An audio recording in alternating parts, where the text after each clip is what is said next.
আলু ঘাটি অনেক সুন্দর হয়েছে।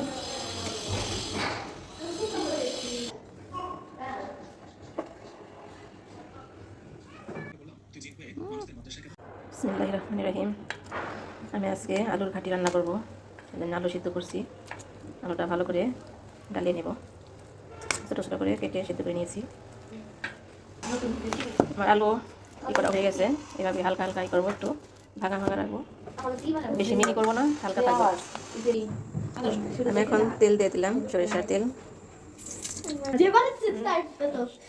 শুকনো মরিচ দিয়ে দিলাম। এখন আমি পেঁয়াজ আর কাঁচা মরিচ দিয়ে দেবো।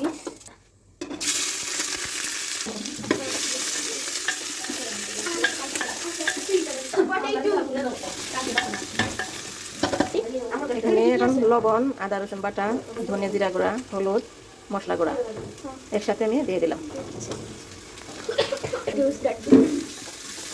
নাড়াচাড়া দিয়ে পানি দেবো। পানি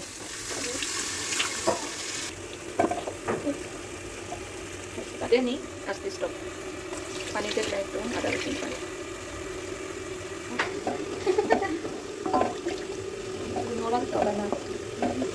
একটু লবণ দিয়ে দেবো।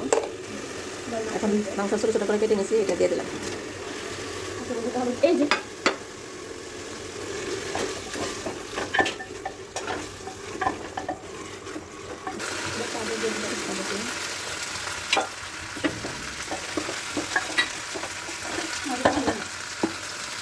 একটু হলুদ দিয়ে দিলাম।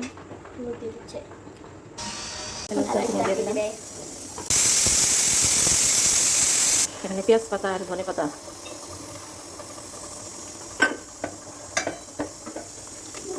দেখুন ঘন হয়ে গেছে।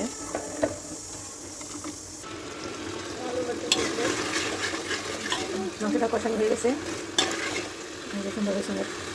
এখন এই ডালটা আমি এটিকে ঢেলে দেবো।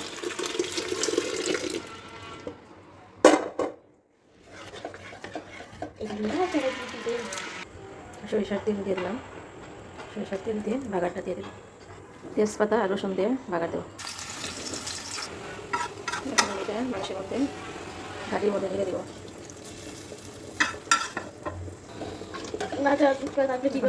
দিলাম। এখন পরিবেশন করবো গরম গরম রুটির সাথে, ভাতের সাথে, পোলাওয়ের সাথে, সবটার সাথে খেতে পারবো।